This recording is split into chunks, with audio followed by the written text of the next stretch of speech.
Meus amigos, não é mole não, viu? A Série D é campeonato de maluco. É muito imprevisível você cravar o que vai acontecer hoje entre Santa Cruz e América de Natal. A Série D, pra mim, ela tem um formato cruel, um regulamento que, se eu fosse os clubes na próxima edição, eu tentaria modificar um pouco, porque o que tu faz na fase de grupos meio que não vale de absolutamente nada. Tu pode ser o líder geral da fase de grupos e isso aí não significa nada.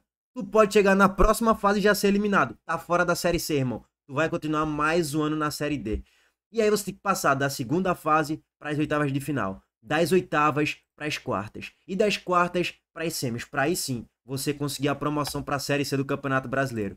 E assim, o que traduz o que é a Série D foi Santa Cruz e Altos do Piauí. Primeiro tempo só deu Altos. Na maior parte do tempo, o Altos criou as grandes oportunidades na Arena Pernambuco. Poderia ter feito 1-0, 2-0, terminar o primeiro tempo um 3-1 pro Altos. Resultado, 1-0 pro Santa Cruz. Santa Cruz chegou poucas vezes no primeiro tempo, foi lá e pum, 1-0. Segundo tempo, Santa Cruz com a vantagem no placar, poderia ter feito 2-0, 3-0 e matado o confronto na Arena. Resultado, o Altos chegou uma vez em todo o segundo tempo, pum, empatou o jogo.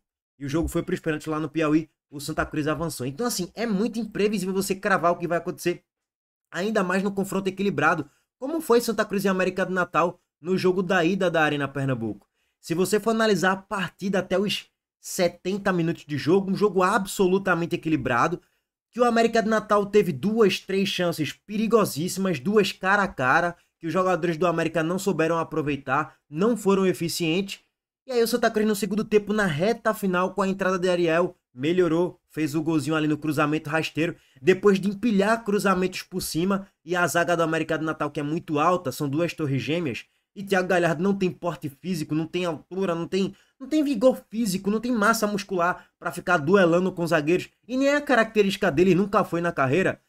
O América do Natal tava fazendo um jogo de equilíbrio, de estabilidade, de certo modo, defensivamente. Não estava sofrendo muito defensivamente.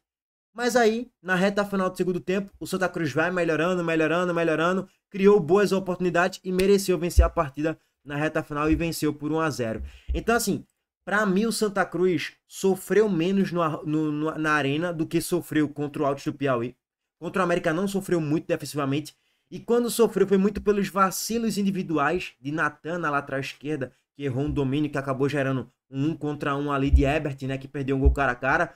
E outras oportunidades também criadas pelo América, foi muito mais pelo vacilo do próprio Santa Cruz do que por uma grande criação coletiva do América de Natal. Mas o Santa Cruz criou bem menos do que criou contra o Altos do Piauí na Arena Pernambuco. Tô fazendo aqui esse comparativo, tá? O jogo da volta, você tem um enredo maluco, né? Assim, que o América de Natal ele precisa de todo jeito vencer a partida, vai se atirar. O Santa Cruz naturalmente vai jogar mais fechadinho, tentando jogar em transição, com o Renato, com o Giovani, enfim, por aí vai. Acho que Thiaguinho talvez entre no segundo tempo, né? Não sei como é que vai ser isso aí. Então, assim, deve ser um Santa Cruz mais retraído e o América maluco em busca do primeiro gol. O América deve tomar as ações, deve tomar conta da partida. E isso pode ser muito ruim para o Santa Cruz. O América pode chegar lá, fazer 1-0, com o apoio do torcedor empurrado pela torcida que vai lotar a Arena das Dunas, fazer um 2-0 e se classificar. Historicamente, estava até ouvindo isso na Rádio Jornal, recentemente, o único clube da Série D que no primeiro jogo saiu perdendo e conseguiu virar no jogo da volta na história da Série D, ou pelo menos nos últimos 2, 3 anos, foi justamente o América de Natal. Normalmente, quando você perde o primeiro jogo, você não consegue reverter no tempo normal. O América de Natal conseguiu fazer isso temporada passada, se eu não me engano.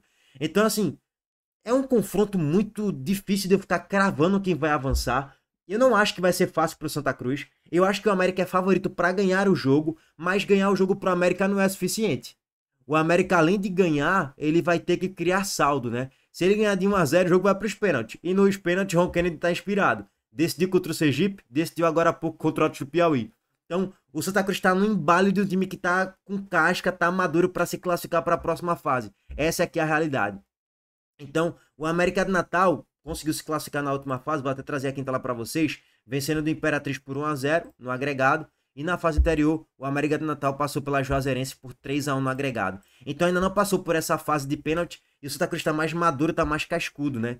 Então, cara, você fica com aquela sensação, pô, se o Santa Cruz empatar o jogo, tá classificado, beleza. Se o Santa Cruz ganhar o jogo, ok, show. Se o Santa Cruz perder por um gol, eu ainda coloco o Santa Cruz como favorito. Porque ele vai para os pênaltis já confiante. Pô, pera aí, eu já passei nas últimas duas fases. Não é garantia de classificação, mas já passou por essa fase de pênaltis, né, nas oitavas de final e na fase anterior também. Então, assim, o Santa ele joga por 3 resultados, pô, pela própria vitória dele, o empate e até a derrota por 1-0, vamos dizer assim. O América ele tem que vencer obrigatoriamente, por um gol de diferença pelo menos, e, e assim, pra garantir mesmo é bom vencer por 2 gols, porque um gol, eu acho que o Santa ainda assim vai como favorito pro confronto para passar. Enfim, duelo muito difícil, muito imprevisível pra eu cravar, mas eu acho que sim, o Santa Cruz pode ser eliminado hoje, mas por favoritismo eu colocaria ali hoje uns 55 ou 60-40 para o Santa Cruz, pelo fator vantagem no placar, né? A vantagem no placar de um gol ela é muito expressiva, então eu colocaria mais ou menos nesse cenário aí. Dito isso, seria, eu que sou torcedor do esporte, né? Seria muito engraçado se o Santa nadou e morreu na praia no último jogo, com todo mundo já acreditando que agora vai se classificar. Tava todo mundo pé no chão, entre aspas, humilde, desconfiado, cabreiro. Aí no último jogo, pô, ganha, vai pra, de fato, a decisão na Arena das Dunas e perde e é eliminado. Aí seria bizarro demais. Bom, só pra passar aqui a régua geral na Série D, o Maranhão conseguiu se classificar contra o Ásia, 4-0 no agregado. Está na Série C do Campeonato Brasileiro. Clube aqui do Nordeste, Maranhão, do Maranhão. O Inter de Limeira venceu, é um time paulista, do interior paulista, venceu do Goiatuba, está classificado para a Série C. E o Barra de Santa Catarina também está na próxima Série C. Régua passada na Série D, agora vamos falar de quem? Série C, o Timbuzinho. Eu assisti ontem Ponte Preta e Brusque, ó. Ponte Preta e Guarani. Assim, assisti segunda tela, né? Sem tanto foco, sem tanta concentração. Mas a Ponte Preta perdeu um caminhão de gols. Se a Ponte vencesse por 3-0 ontem, não seria nenhum absurdo. E no Brinco de Ouro, né? Clássico lá, Derby de Campinas. Bom jogo como entretenimento? Até que sim, mas parecia uma pelada, tá, gente? Os dois times são muito ruins, pô. O goleiro tomou ontem um frangaço absurdo, pô. O atacante da Ponte perdeu gols que, tipo, eu perderia daquela forma como ele se movimenta, daquela forma como ele finalizou. Os jogadores do Guarani entregando a rapadura. Cara, um jogo, assim, tecnicamente falando, muito pobre. Eu até me surpreendi. Cara, meu irmão, eu tô onde? Vendo um futebol, sei lá, amador da Série D, Porque a Série D é a várzea total, né? A Série C tá quase chegando lá. Achei o nível técnico ontem muito fraco das duas equipes, do Guarani e da Ponte. E Elvis com 200 quilos ainda continua sendo titular da Ponte Preta. E a Ponte com salários atrasados, né? Enfim, o Náutico não tem um time vaziano, não. O Náutico tem um time mais organizado, mais competitivo e tecnicamente venceu do Sport, venceu do Ceará, venceu do Vitória. Cara, meu irmão, pelo que eu vi do jogo de ontem, o Náutico é bem favorito para passar para a próxima fase da Série C e garantir o acesso para a Série B. Porque assim, velho, os times são muito ruins, pô. E o Náutico tem um pingo de decência, né? Então só isso aí conta muito. Agora, Série C, essa fase, velho, tu pega o primeiro jogo lá em Santa Catarina contra o Brusque, aí tu toma uma lapada, que não é garantia nenhuma que o Náutico vai vencer hoje. Aí tu já vai pressionado pra ter que vencer do Guarani no próximo jogo nos aflitos. E depois tem a Ponte, que nunca é fácil pra ninguém. O Náutico é favorito pra ganhar os dois jogos, contra a Ponte e contra o Guarani, nos aflitos. Mas o fator mental e decisivo agora, que é uma reta final, ele pesa muito também. Então assim, eu não boto minha mão no fogo pelo Náutico, vai subir. Acho que chega como favorito pra subir na liderança, mas é bom ficar de olho. Essa fase da Série C é cruel também, velho. E assim, a Ponte Preta fez gol ontem com o Jonas Toró. E o gol foi horroroso, por sinal. E ele que perdeu outro gol também, jogado de transição. Eita, o time é ruim, viu, gente? Mas enfim, ganhou, tá bem, 3 pontos, ok. Começou bem, largou bem a Ponte Preta. E o próximo jogo já pega o Brusque, né? Se confirmar o favoritismo, a Ponte ela vai muito forte, hein? Pra subir pra Série B. O Náutico é bom começar não perdendo contra o Brusque. É bom empatar, pelo menos. Porque aí decide os dois jogos nos aflitos, ganha os dois, já vai a 7, ou ganha um, empata outro, já vai a 5. Já dá uma largada ali, ficar no G2 pelo menos, para tentar encaminhar uma classificação para a próxima fase. Eu vou tentar acompanhar esse jogo também em segunda tela, para ter uma análise um pouco mais precisa das duas equipes e tal, que eu não tô acompanhando tanto a Série C, eu tô começando a acompanhar agora, tá, gente? Porque a Série A parou, né, por causa da data FIFA, tá rolando a Série C e D, tô acompanhando um pouco mais. Bom, na parte de cima, só para passar aqui para vocês, o Londrina empatou contra o São Bernardo por 2-2. Régua passada na Série C, eu fiz um vídeo completo sobre isso aqui no canal já, tá? Sobre o Náutico e tal. Vou deixar o link aqui no card para quem quiser acompanhar o vídeo também. Régua passada e tudo isso. Série B aqui rapidez, tá, gente? Ontem teve o Atlético Paranaense vencendo mais uma. São 3 vitórias consecutivas e já está a 3 pontos do quarto. É o que eu falei pra você, meu irmão. Série B, tu não pode duvidar de time grande, não, meu irmão. Ah, tá em 15º. Enquanto a vida é a esperança, os caras vão encostando, vão embalando sequência. Tem a Arena da Baixada a seu favor, cara, já tá 3 pontos. Minha torcida, como eu torço pro esporte, né? Minha torcida, já que eu tô na Série B do ano que vem, é o Atlético Paranaense subindo da Série B pra Série A. Essa é a minha torcida. Óbvio, para ter uma Série B mais tranquila, quanto menos time grande poder participar da Série B do ano que vem, melhor. E ainda mais lá na Arena da Baixada, que o esporte quase nunca vence, né? Bom, o Remo ganhou nessa rodada, tá com 38 pontos, encostou ali no Criciúma que tem 39, mas o Criciúma, a Chape e o Goiás têm um jogo a menos, todos eles, em relação ao Remo e ao próprio Atlético Paranaense também. Então o sarrafo pode subir de acordo com os jogos dessa rodada 26, que ainda não, 25 na verdade, que ainda não se encerrou, tá? Mas eu estou de olho também. Já fiz vídeo sobre isso também aqui no canal, sobre a Série B. O que é que eu quero que aconteça, tá? Link aqui no card. Bom, da galera que briga para não cair, o Voltaço, o América Mineiro, o Amazonas e o Paysandu seguem na zona do rebaixamento. O Remo que venceu do próprio Amazonas, que tá lá na vice-lanterna da Série B, tá? Bom, e o Inominável venceu uma, né?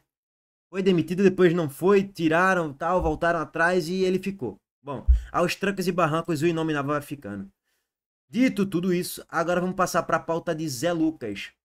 Pra gente fechar aqui o pacotão Pernambuco, né? Santa, Náutico, agora Sport, rapidez. Meus amigos, Thiago Gasparino deu entrevista ao GE, falando um pouquinho aí como é que andam as buscas por Zé Lucas. Se as buscas esfriaram. E sim, esfriaram momentaneamente, primeiro pelo fator idade, né?